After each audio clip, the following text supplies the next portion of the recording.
سلام أبا وشت عدن وصانكم علتاو مدلواتنا اتكتاتلو كبراتن كبرانن ازي لومي تلفزيون نلومي كلتا سنة كلتا شحن 18 عامة مرات ناباكم زقربلو ساعات زينات جميرالو كسام خنبتي مدبنا مسانا كتصنحو نيوتيوبنا سبسكرايب شير لايك كومنت مقبر ازي فيديو كتفلمو بخبرن عدم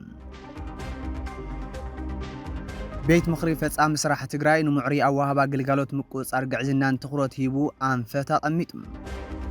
መንግስት ኢትዮጵያ ካሊእ ዙረ ደማዊ ኩናት ይጽሕጠረሎ ክብል ውድብ ሕወሓት ከሲሱም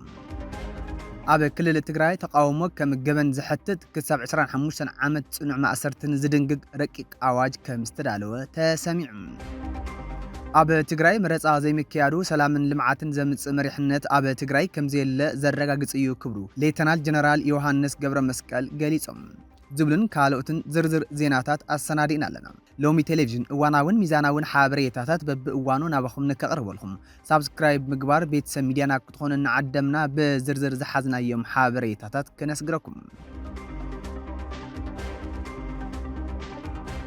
ቤት ምኽሪ ፈጻሚ ስራሕ ትግራይ ንሙዕሪ ኣዋሃባ ግልጋሎት ምቁጽጻርን ግዕዝናን ትኹረት ዝህብ ኣንፈት ኣቐሚጡ ቤት ምኽሪ ፈጻሚ ስራሕ ብሄራዊ ክልላዊ መንግስቲ ትግራይ ትልሚ 2019 ዓመተ ምህረት ጸዲቁ ናብ ስራሕ ክሳብ ዝኣቱ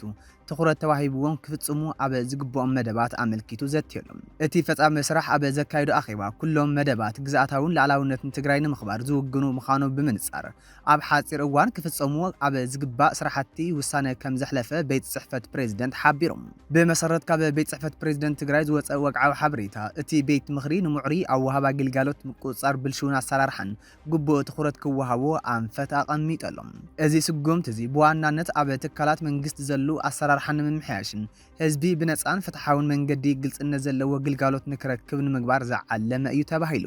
ቀፂሉ እውን እቲ ፈጻሚ ስራሕ ኣብ ጉዳያት ሰላምን ጸጥታን ፍትሕን ሰናይ ምምሕዳርን ሰፊሕ ዘተ ኣካይደሎ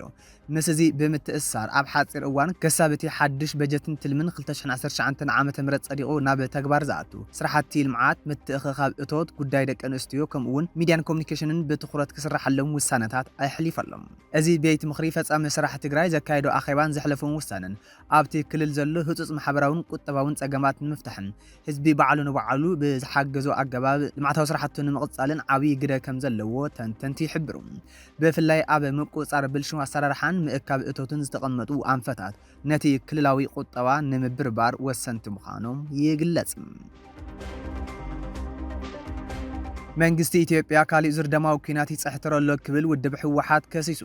ውድብ ሕወሓት ኣብ ዘመሓላልፎ ሰሙናዊ መልእኽቲ መዋጽና ብጽንዓትን ሓድነትን ምቅላስ ጥራሕ እዩ ክብል ኣውጀሎ እቲ ውድብ ኣብ መግለጺኡ ስርዓት ብልጽግና ንኹሎም ኣማራጽታት ሰላም ብምዕጻው ኣብ ልዕሊ ህዝቢ ትግራይ ኩሉ ዓይነት መልክዕን ግፍዕን በደል ካብ ምፍጻም ሓሊፉ ሕጂ ድማ ካብ ጫፍ ናብ ጫፍ ትግራይ ሰራዊትን ኣጽዋርን ኣኽቲቱ ካሊእ ዙር ደማዊ ኩናት ንምጽሕታር ይንቀሳቐስ ከም ዘሎ ከሲሱ ሕወሓት ኣብ ዘውፅአ መግለጺ ከም ዝሓበሩ እቲ ስርዓት ንትግራዋይ ማንነት ንምጥፋእ ብዕሊ ተበጊሱ ኩሉ መልክዕ ጀኖሳይድ ፈጺሙ እዩ ህዝቢ ትግራይ ተወዲኡ ብምቅላሱ ካብ ሙሉእ ጽንተት ዓርሱ ኣድሒኑ ስምምዕ ፕሪቶሪያ ክፍረም እኳ እንተገበረ ስርዓት ብልጽግና ግን ነቲ ዝፈረሞ ስምምዕ ብምፍራስ ዝጀመሮ ጀኖሳይድ ኣጠናኺሩ ይቐጽል ኣሎ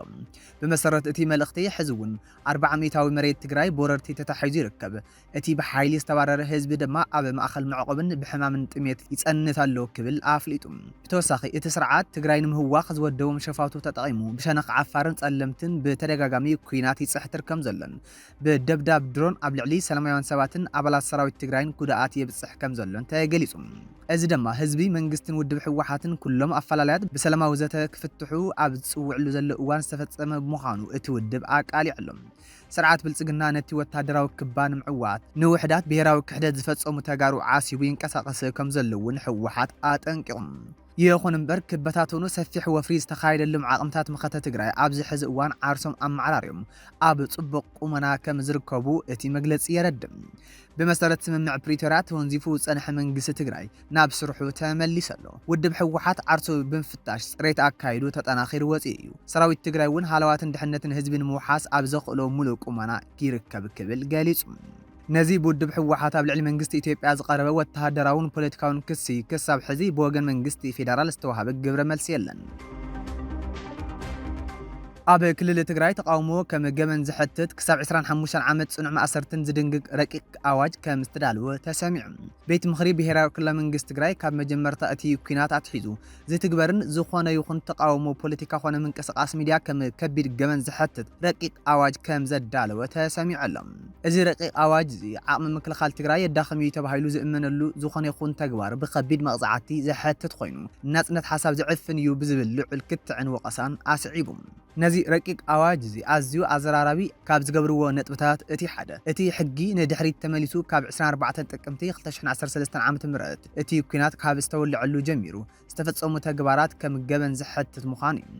ብተወሳኺ እውን እቲ ኣዋጅ ኣብ ውሽጢ እቲ ክልል ኣብ ዝርከቡ ሰባት ጥራሕ ከይተገደበ ካብ ትግራይ ወጻኢ ኣብ ዝነብሩ ተወለድቲ ትግራይ ኣብ ዲያስፖራ ኣብ ወጻኢ ሃገር ኣብ ዝንቀሳቐሱ ኣክቲቪስታትን ትካላት ሚድያን እውን ተፈጻሚ ከም ዝኸውን እቲ ረቂቕ ይድንግገም። በቲ ኣዋጅ አንቀጽ 17 መሰረት ብዝኾነ ይኹን ሚድያ ወይ መንገዲ ንወተሃደራዊ ጎስጓስ ዝቃወም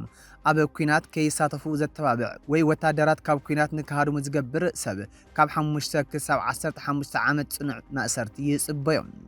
ከም ክብደት እቲ ጥፍኣት ድማ እቲ መቕጻዕቲ ክሳብ 25 ዓመት ዝበጽሕ ከም ዝኽእል ተገሊጹ ኣሎ። እዚ ድንጋጌ እዚ ነቶም ፋይናንሳዊ ሓገዝ ዝህቡ ወይ እንተቃውሞ ሓገዝ ዝህቡ ጉጅለታት እውን የጠቓለል እዩ ተባሂሉ። ንድሕንነትን ትካላትን ዜና ጋዜጠኛታትን ገጻት ማሕበራዊ ሚድያን ኣብ ከቢድ ስግኣት ዘውድቕ ክፍሊ እቲ ረቂቕ ከም ዘመላኽቶ ሓደ ትካል ሚድያ በቲ ኣዋጅ ኣብ ዝተኸልኸለሉ ተግባራት ኣብ ሓዲኦም ተሳቲፉ እንተተረኺቡ ልዑል መቕጻዕቲ ገንዘብ፣ እገዳ ስራሕ፣ ምስራዝ ፍቓድን ምውራስ ንብረትን ከም መቕጻዕቲ ተጠቒሶም ኣሎም። ብተወሳኺ እውን ንተዋጋእቲ ትግራይ ንመስዋዕትነት ኩናት ንባንዴራ እቲ ክልል ወይ ብሄራዊ መዝሙር ዝነቅፍ ወይ ዝደፍር ኣካል ካብ 5 ክሳብ 10 ዓመት ብዝበጽሕ ማእሰርትን መቕጻዕትን ገንዘብን ከም ዘሕትት ተደንጊጎሎም። ደገፍቲ እቲ ኣዋጅ እዚ ድንጋጌታት ንድሕንነት እቲ ክልል ንምሕላው ወተሃደራዊ ድልውነት ንምርጋጽን መስዋዕትነት ሰማዕትነት ንምኽባርን ኣገደስቲ እዮም ክብሉ ክርክር የቕርቡ። ነቐፍትን ሰሙያ ሕግን ግን እቲ ኣዋጅ ናጽነት ሓሳብ ዝኸልፍ ናጽነት ፕረስ ዝቃወም ተቃውሞ ንምዕፋን ዝዓለመ እዩ ክብሉ ይከራኸሩ። ብፍላይ እቲ ገበን ሕግታት ንድሕሪት ተመሊሱ ክትግበር ምውሳኑ ካብ ወሰኑ ክልል ወጻኢ ስልጣን ንምስፋሕን ኣብ መንጎ ሰሙያ ሕጊ ልዑል ትዕዝብትን ነቐፌታን ይሕድር ኣሎ። እዚ ረቂቕ እዚ ኣብቲ እዋን ኣብ መንጎ ፖለቲካዊ መራሕቲ ትግራይን ምምሕዳር እቲ ክልልን ብዝተፈጠረ ዘይምስምዕማዕ ብርክት ዝበሉ ትካላት ሚድያ መንበሪኦም ናብ ኣዲስ ኣበባ ድሕሪ ምቕያሮም ዝመጸ ብምዃኑ ኣብ ውሽጢ እቲ ክልል ዘለዉ ፖለቲካዊ ምንቅስቓስ ዝበለጸ ከም ዘጽብቦ ስግኣት ተፈጢሩ ኣሎ። ኣብ ክልል ትግራይ መረጻ ዘይምክያዱ ሰላምን ልምዓትን ዘምጽእ መሪሕነት ኣብ ትግራይ ከምዘየለ ዘረጋግጽ እዩ ክብሉ ሌተናል ጀነራል ዮሃንስ ገብረ መስቀል ገሊጾም። ሌተናል ጀነራል ዮሃንስ እዋናዊ ዛዕባ ምልክቶም ከም ዝገለጽዎ ኣብ ትግራይ ዘጋጠመ ከቢድ ኩናት ዘስዕቦ ማሕበራዊ ስነልቦናውን ቁጠባውን ዕንወት ንምሕዋይ ህጹጽ ናይ ፖለቲካዊ መስርሕ ለውጥን ዲሞክራሲያዊ መረጻን የድሊ ኢሎም። እቲ ኣዝዩ ዝገርም ተጋሩ ኮይኖም ትግራይ ብዘይ ምምራጻ ዝሕጎሱ ምርኣይ ዝበሉ እቶም ጀነራል ድሕሪ ስምምዕ ሰላም ፕሪቶሪያ ዘሎ ኩነታት ትግራይን መጻኢ ዕድል እቲ ክልልን ኩናት ኣብ ልዕሊ እቲ ማሕበረሰብ መጻኢ ወለዶን ዘይሓዊ ወይ ንምሕካሙ ዘጸግም ዓሚቕ ስነልቦናዊ ቁስሊ ገዲፉ እዩ ክብሉ ተዛሪቦም። ኩናት ማለት ሰላም ምስኣን ዝበሉ እቶም ጀነራል ሰላም ምስኣን ድማ ፍልፍል ምምዝባልን ስቃይን ምዃኑ ብምግላጽ ዘመናዊ ዓለም ካብ ኩናት ሃዲሙ ናብ ሰላም ዝሰጋገረሉ መንገዲ ኣብ ዝምህዘሉ እዋን ተጋሩ ገና ኩናት መለለይ ህይወትና ክሳዕ ዝኸውን ምጽንሑ ብጣዕሚ ዘሕዝን እዩ ክብሉ ሓቢሮም። ታሪክ ኩናት እንትለዓል ከቢድ ምዃኑ ኣብ ኣፍሪካ ታሪክ ህዝቢ ቢያፈራ ዓብዪ ምስክር ዝበሉ እቶም ጀነራል እዞም ህዝብታት ናብ ከቢድ ኩናት ኣትዮም ናብ ሰላም መዋጽኦ ክለዓሉ ተጸጊሞም ምኽንያቱ እቲ ኩናት ቀይድ ከቢድ ስለ ዝነበረ ክብሉ ኣዘኻኺሮም። ኣብ ትግራይ ዘሎ ዓብዪ ጸገም በዓልና ተጋሩ ኢና ዝበሉ እቶም ጀነራል ፖለቲካዊ ውድባት ካብቲ ዝጸንሐ ናይ ሽርሒ ፖለቲካን ፕሮፓጋንዳን ወፂኦም ንረብሓ ህዝቢ ክሰርሑ ከም ዝግባእ ተሓሳሲቦም። ኣብ መወዳእታ እቲ ህዝቢ ካብቲ ሕዚ ዘለዎ ተነጽሎን ናይ ተስፋ ምቑራጽን ሃዋህው ወፂኡ ህይወት ክቕጽልን ልምዓት ከረጋግጽን እንተኾይኑ እቲ ናይ ፕሪቶሪያ ውዕል ሰላም ብምሉእነት ክትግበር ናብ ህጹጽ ናይ መረጻ መስርሕ ክእቶ ከም ዝግባእ ጻውዒት ኣቕሪቦም።